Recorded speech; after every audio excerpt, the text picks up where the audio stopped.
অবশ্যই রিজাইন করতে হবে। এই সংবিধান বাতিল করে আপনাদেরকে নতুন সংবিধান রচনা করতে হবে। অনেকে বলছে এটা বিপ্লবী সরকার না গণঅভ্যুত্থান পরবর্তী সরকার না অন্তর্বর্তীকালীন সরকার। এটা আমি মনে করি একটা ভুল হয়েছে, এটা ঠিক।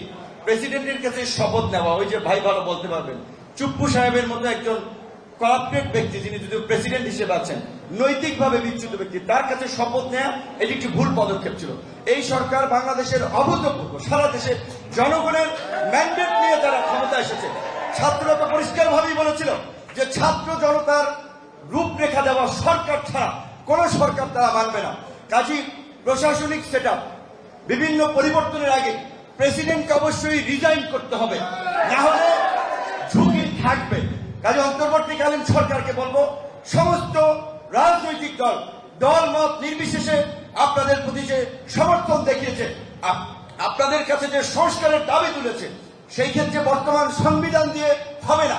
এই সংবিধান বাতিল করে আপনাদেরকে নতুন সংবিধান রচনা করতে হবে এবং এই অন্তর্বর্তীকালীন সরকার, পরবর্তী যে সরকার আসবে, তারা আপনাদের সমস্ত কাজকে বৈধতা দেবে, তারা আপনাদের সেটা লিগালাইজ করবে।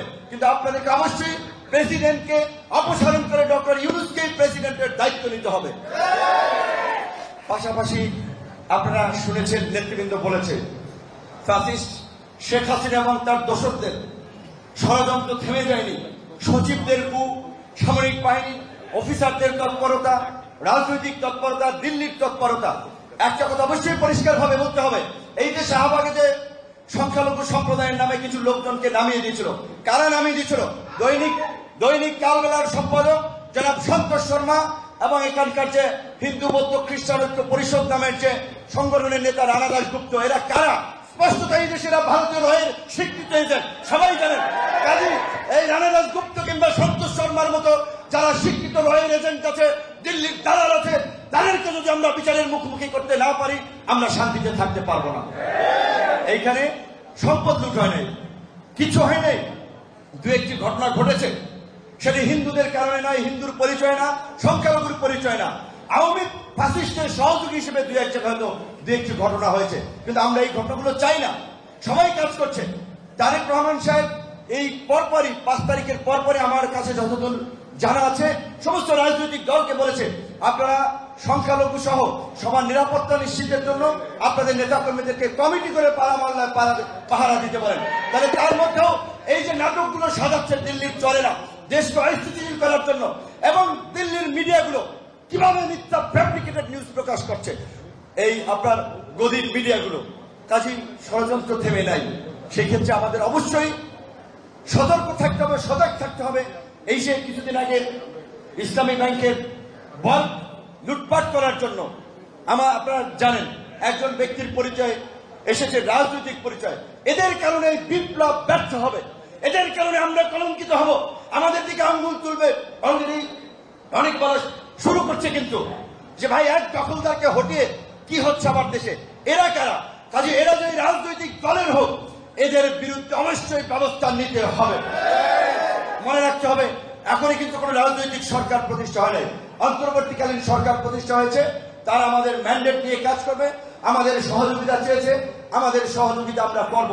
কিন্তু আমরা অন্তর্বর্তীকালীন সরকারের কাছেও পরিষ্কারভাবে বলতে চাই, বাংলাদেশে আমরা দেখেছি বিভিন্ন সময় আন্তর্জাতিক ষড়যন্ত্র থেকে বিরাজনীতিকরণের প্রক্রিয়া হয়েছে। কাজেই অনতিবিলম্বে অবশ্যই আপনাদেরকে একটা অবাধ, সুষ্ঠু, নিরপেক্ষ নির্বাচন এবং রাষ্ট্র সংস্কারের রূপরেখা জাতির সামনে হাজির করতে হবে। আপনারা সেই রূপরেখা অনুযায়ী আপনারা যে সময় চাইবেন, সমস্ত রাজনৈতিক দল আমরা ঐক্যবদ্ধভাবে আপনাদেরকে সময় দিব। কিন্তু একটা অনির্বাচিত সরকার যদি বেশি দিন থাকে, বিদেশি বিনিয়োগ বলেন, বর্তমান বিপ্লবোত্তর পরিস্থিতি বলেন, সেটা নিয়ন্ত্রণে আনা তাদের জন্য ডিফিকাল্ট হবে। এখনো কিন্তু আপনার শতভাগ পুলিশ কর্মস্থলে যোগ দেয় নাই, পুলিশকে ডিমোটিভেট করা হচ্ছে। কাজে আমি মনে করি বিএনপির মতো একটা রাজনৈতিক দল, যাদের একবারে ইউনিয়ন পর্যায়ে পর্যন্ত একটা বড় কাঠামো রয়েছে, পুলিশ প্রশাসনের সাথে আলোচনা করে তাদেরকে অভয় দিয়ে পুলিশি ব্যবস্থাকে দ্রুত সময়ের মধ্যে ফাংশন করতে হবে। প্রয়োজনে সামরিক বাহিনীর ঝুঁকিপূর্ণ এলাকাগুলোতে তারা সহযোগিতা নেবে। কিন্তু আইন শৃঙ্খলা পরিস্থিতি যদি স্বাভাবিক না হয়, আইন শৃঙ্খলা পরিস্থিতি যদি সরকারের নিয়ন্ত্রণে না আসে, তাহলে কিন্তু নৈরাজ্য চলবে। দ্বিতীয়ত, আমরা পরিষ্কারভাবে প্রধান উপদেষ্টা সহ সমস্ত উপদেষ্টাদের সাথে আমরা পরিষ্কারভাবে দাবি জানিয়েছি এই যে 15 আগস্টের ছুটি বাতিলের বিষয়। অবশ্যই শেখ সাহেবের মুক্তিযুদ্ধে অবদান আছে, তার জন্য আমরা তাকে রেসপেক্ট করি, কিন্তু তার মতো এই যে এখানেও যারা মুক্তিযুদ্ধ আছে তাদের তো কন্ট্রিবিউশন কম নয়। এতগুলো মানুষ মারা গিয়েছে, পেরেছে আওয়ামী লীগ 15 বছরে মুক্তিযুদ্ধের চেতনার কথা বলে।